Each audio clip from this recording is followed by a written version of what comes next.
Hello and welcome back to our series of lessons on parts of speech. I am Rekha Mishra. This lesson is all about verbs. We will learn different types of verbs in English. We will start with state and action verbs. Then we will learn main verbs and helping verbs. First of all, we have to know what is a verb.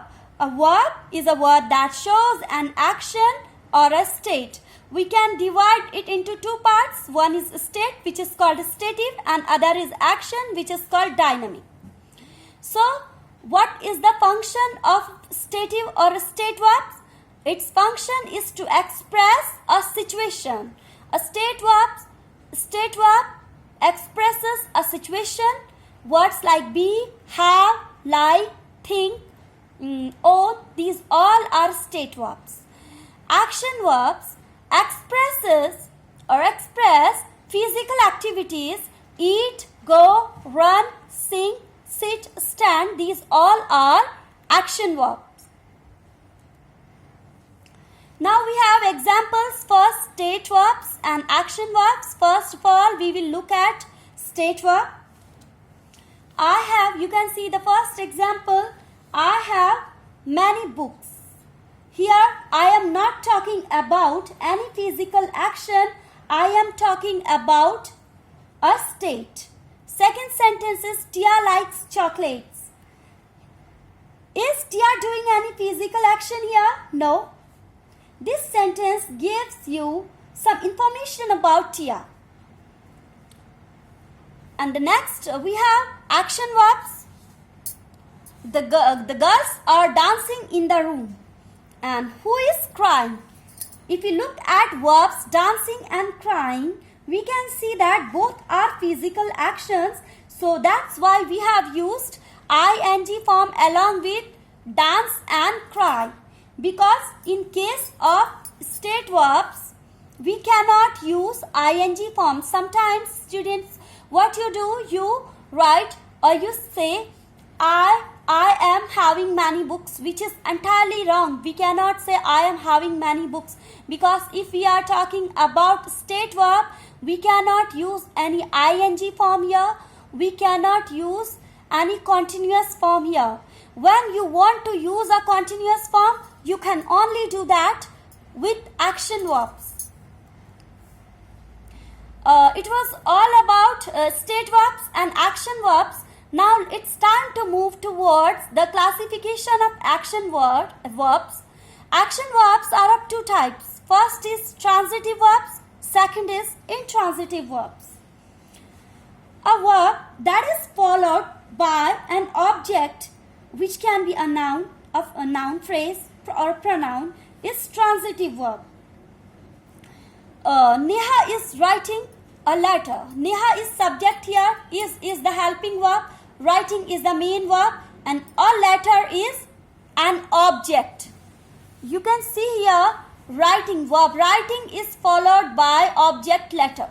In case of intransitive, a verb with no object is called intransitive verb. Neha is writing. Neha is subject, is his helping verb. Writing is the main verb. Here, if you ask what is Neha writing, you will not get any answer, because there is no object showing what Neha is doing, right?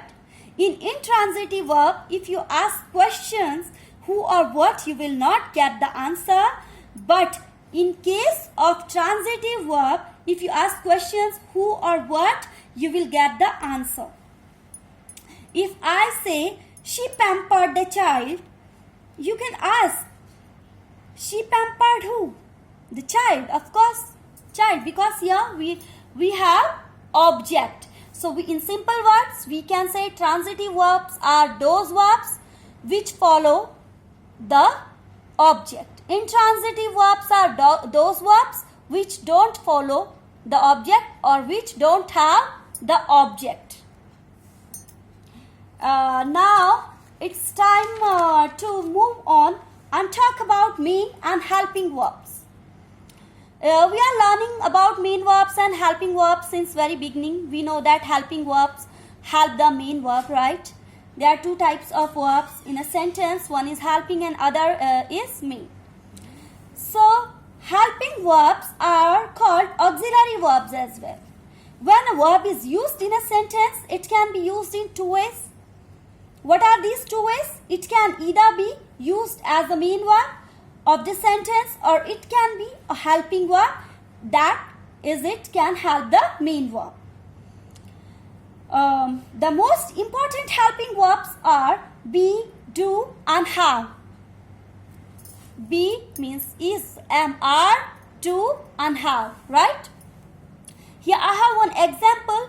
She is driving the car. Here is a helping verb and driving is the main verb. In this sentence, there are two verbs. One is driving and other is. The main verb is driving because that shows the action that is happening. What about is? Is the helping verb. That shows the tense of the sentence. That shows the tense of the sentence. Helping verb is showing the tense. Is showing the tense. And driving is showing the action. If I would have written here was in place of is, so we could recognize that she was driving the car means the action was happening in the past, right? But here I have used is. It means the action is happening right now. So helping verb is used to show the tense also, and driving, which is the main verb, is used to show the action. A helping verb can also help us to form negative and interrogative sentences. She is not driving the car. Is she driving the car? If you look at the first sentence, she is not driving the car, you can see that isn't. She isn't driving the car. Isn't is made up of two words, is and not, right? And which indicates negative, right? Negative sentence. So here we can say that helping verb isn't is used to show the negative form also. And whenever we use any helping verb at the beginning of a sentence, like is she driving the car, in that case the sentence becomes interrogative, means one which asks question. The verbs. It was all about the verb helping verb be. Now let's move towards do and have.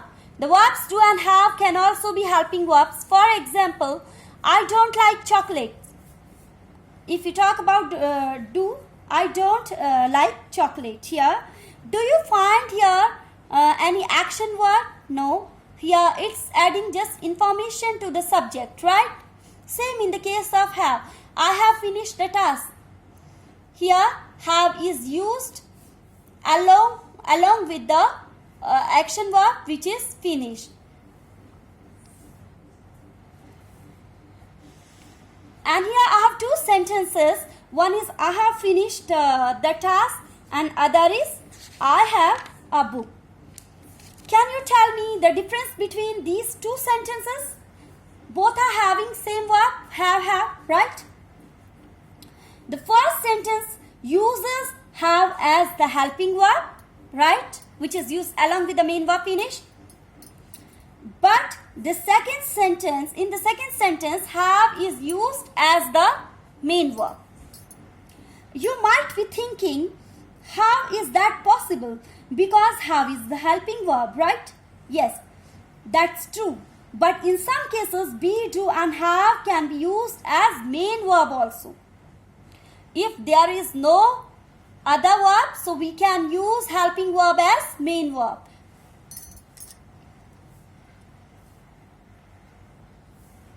Be, do and have are also known as primary auxiliaries. Another type of helping verbs are modals. You know that we have divided helping verbs in two parts. One is primary auxiliaries and other is modals auxiliaries. So, if you talk about modals, these are also called modal auxiliaries. We have words for modals auxiliaries: can, could, may, might, shall, should, will, would. All these are modal auxiliaries. Modals help us to express mood in a sentence. Now you will ask, what is mood? Mood means attitude of the speaker. It shows possibility in the future. You can see the example here. He might run faster than her. Here modal might is showing his possibility of running faster than her in future, right? Modals can also express ability. How? She can run faster than others. Here can, modal can is showing that she can run faster than others means it's showing her ability of running faster than others. Now we have linking verbs. These verbs do not tell anything about the subject themselves. Instead, they connect the subject to a noun or adjective that helps in describing or providing additional information about the subject. If you look at the word linking, what do we get? Linking means which links, right? And what it links? It links a subject to the other part of the sentence. It can be a noun or adjective which describes that subject. We have two examples here. She is a teacher and then he is an intelligent boy. If you look at she is a teacher, here verb is adding information to the subject she, right? In next sentence, he is an intelligent boy. Here there is no action being done. Instead, the auxiliary verb combines the subject she to the adjective intelligent. So here linking verb links the subject to the noun and here it links the subject to the adjective.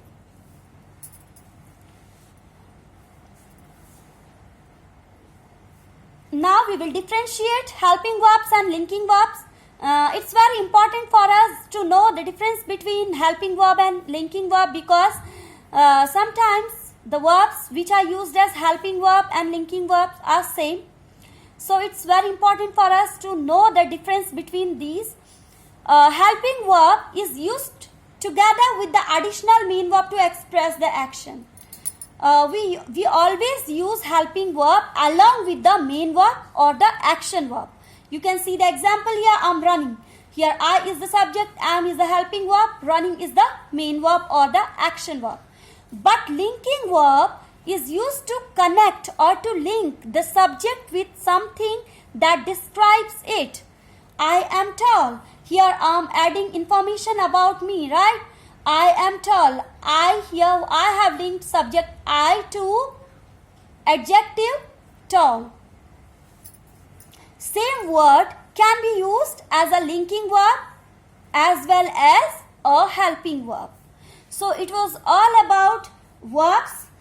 We have not yet completed the whole portion of verbs. Still we have left irregular verbs, finite and non-finite verbs, which I will teach in my next video, in my upcoming video.